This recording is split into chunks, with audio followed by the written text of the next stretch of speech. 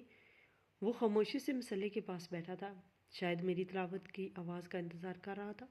میں اس کے قدموں میں بیٹھ گئی اور پھوٹ پھوٹ کر رونے لگی۔ رافع صاحب، وہ لوگ پولیس کو بلا رہے ہیں، وہ مجھے تھانے بھیج دیں گے، میرا کیا بنے گا؟ کیا آپ بھی خاموش رہیں گے؟ رافع نے اپنا ہاتھ میرے سر پر رکھا۔ اس کے الفاظ میں آج ایک الگ ہی یقین تھا۔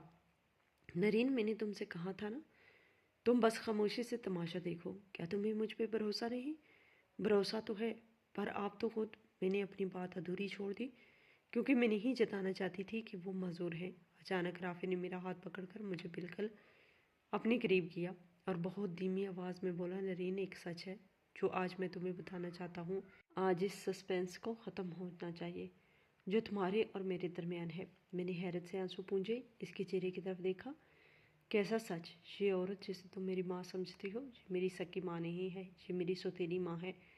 رافع کے لہجے میں تلخی آ گئی۔ میں حیران رہ گئی، کیا سوتیلی ماں؟ اور مہرین اور علینا، وہ اس کے پہلے شوہر کی بیٹیاں ہیں۔ میرا ان سے خون کا کوئی رشتہ نہیں۔ میرے باپ کی وفات کے بعد اس عورت نے صرف جائیداد کے لیے میرے ساتھ رہنے کا ناٹک کیا۔ وہ اور اس کی بیٹیاں برسوں سے مجھے ختم کرنے کی درپے ہیں۔ رافع کی آواز میں اب ایک ایسی مضبوطی تھی، لیکن آپ نے مجھے پہلے کیوں نہیں بتایا؟